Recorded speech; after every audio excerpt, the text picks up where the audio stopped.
I love paint by number. I like being told what to do when it comes to doing crafts because I usually don't know what I'm doing. So when I saw this Peacock that's paint by number, had to have it. They sent it to me and I had so much fun painting it. Let me start by showing you how it came packaged, and what all you get in the package so that you know exactly what to expect and inspect. Upon opening it, I was very pleasantly surprised to see that it was molded to the styrofoam so that it came perfect. There were no missing pieces, there were no chips, there was absolutely nothing wrong with it because of the way it was packaged. It does say on the instructions that if it comes slightly chipped or damaged, you could glue it back together. So I was extremely happy to know that mine didn't even have the tiniest flaw. It comes with all the paint that you need. We've got some glue here. We've got the little pin to glue the little sparkly dots on, and even 2 paintbrushes. So everything you need to do this paint by number, including the instructions. What I was disappointed in, however, was that it's not actually a paint by number,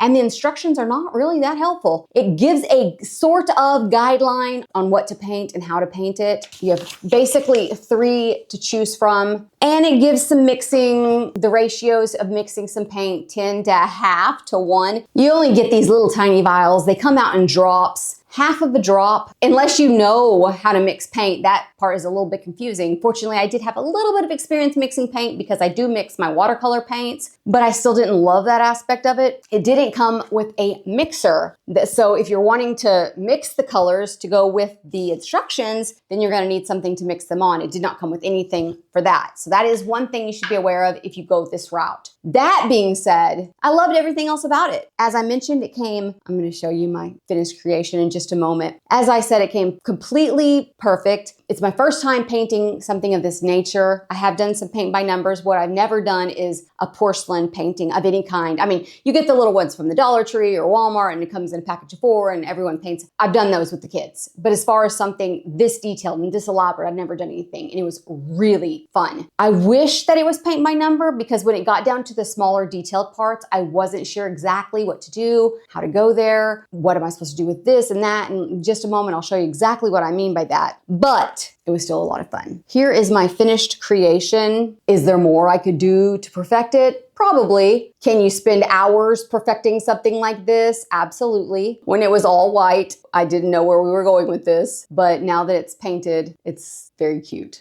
I like it a lot. The parts that I struggled with in particular were underneath here. All of this, of course, was white because it's porcelain. And I didn't know if I was supposed to paint the top blue and then go up underneath all these feathers and paint them blue, or was I supposed to leave them white? I didn't know, so painted everything blue. But because these little vials are so tiny, I can't do any touch-ups because there's not enough blue left.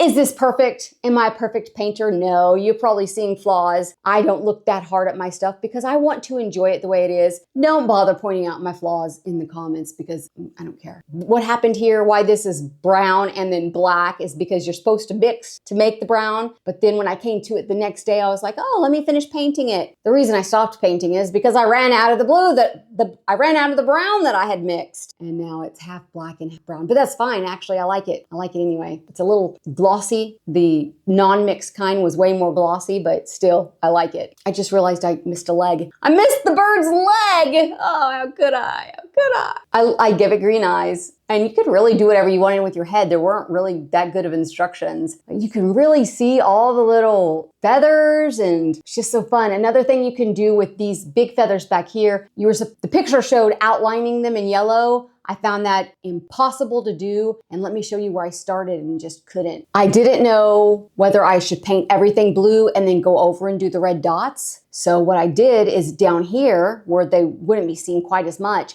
I tried that. Once I painted it blue and I went over it in red, the paint worked almost like watercolors and it just spread out when I put the two paints together, which acrylic paint doesn't usually do that. And this is the one I'm talking about right there. Acrylic paint doesn't usually spread out like that. This is what watercolor does. The consistency of the paint is quite strange. And it was kind of a mix between acrylic and watercolor. So then I decided to just do all the dots. I did all the dots and then I went back and carefully painted the blue.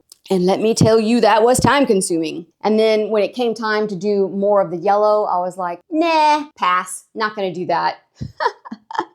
And I feel the same way about gluing on the little dots. Not going to do that either. That's just not for me. That feels like a lot of work that needs to be precise, and I'm not going to be able to do it precisely. Which brings me to who would and wouldn't like this. If you do not like precise work, this is not for you, because this is a very detailed type of artwork. Of course, you could not do the dots and just paint everything blue and just not worry about the legs, not worry about the face. That's possible if you want to do it that way. I think it would kind of take away from the beauty of it, but that is a way to do it. If detail work, if you're not good with detail work because you can't see as well, one of those large magnifying glasses could help you, because you could very easily paint with that over the top of it. I have one of those as well, though I didn't feel like I needed it in this particular instance. I have needed it in other projects. If you don't like using those, or it's just too much of a strain on your eyes, this probably isn't one for you. If you have arthritis in your hands, grip strength is an issue. I also don't suggest this, because my hands got very achy doing this, and my hands don't always get achy with detailed kind of crafts, but because you spend a lot of time slowly, you want to use the paint that you've poured out so it doesn't waste, because there really is not enough paint. Then you feel like you have to use it all. Your hand may be aching. So if you have achy hands, this may not be for you either. If you get bored easily, this is not for you. You are going to be doing the same thing over and over, that blue and those red dots, and you're just going to be spending a lot of time on it. I spent hours painting this, and I like this kind of work. But if you don't like detail work and you get bored easily, this isn't for you either. But if you like trying new things and you don't mind having to do the same thing that's going to take 2 or 3 hours like it did for me, if you like trying new kinds of crafts, and if you want to see something like this when you're all the way done, then you'll like it. But do bear in mind that it is not paint by number. Another thing that I really liked were the quality of these paintbrushes. I cannot believe how good the quality on these were. Good enough that I keep wondering if this is actually my paintbrush and it got mixed up. It is possible. In which case, when you're watching this video, I'll pop something up on the screen that this is actually mine. If this isn't mine and this came with the painting thing, which is what I really do think happened, this is phenomenal. They're both really good paintbrushes that I'm going to keep and use for other projects. I will link the Peacock for you below. You can go pick it up. You don't need any other supplies that go with it, but if you don't have one of these, I highly recommend it. Though you could use a paper plate. Paint will kind of soak through. Porcelain plate probably be better, a porcelain bowl, something like that. But I do highly recommend these, especially if you're going to be doing any other kind of painting. They just come in handy. So I will link this too. These are very inexpensive, and you can get 6 or 8 of them for, I don't know, just a few dollars, or at least that's how much it was when I bought it. One last comment, and that is on the paints. They do have the little ball in there, so when you shake it up, you can hear it mixing. If you use it immediately after shaking, there are little dots all in your paint, which can mess up what you're painting while it's still settling together. It's really, I've never seen acrylic do that. I've never seen watercolor do that. Like I said, it's a really weird consistency. I ran out of blue. I was not able to finish all the blue. I can't go back and do touch-ups on it, but everything else I still have plenty of, and I can save for another project if I want. So if you're doing the whole thing in blue like I did, do be aware that you want to kind of go easy on it. Don't do too much blobbing. Use as much as you can with one little coating. Try to spread it out to get it to go far enough. I had a lot of fun with this. I really liked it. I can't wait to do another one. I definitely plan on doing another one. Let me know what kind of craft you're working on right now, and I'd love to see pictures. And if you get this, I'd love to see a picture of your finished project, and especially if you changed up anything in it, let me know how you did that and what your tips are. Feel free to give us all any tips if you've painted something like this before. Be sure and subscribe to my channel, because I'm such a new channel. I need some more subscribers so that YouTube knows that people like my channel and they want to start pushing it out to other people, and then we can all do more and more crafts together. Let's create something beautiful.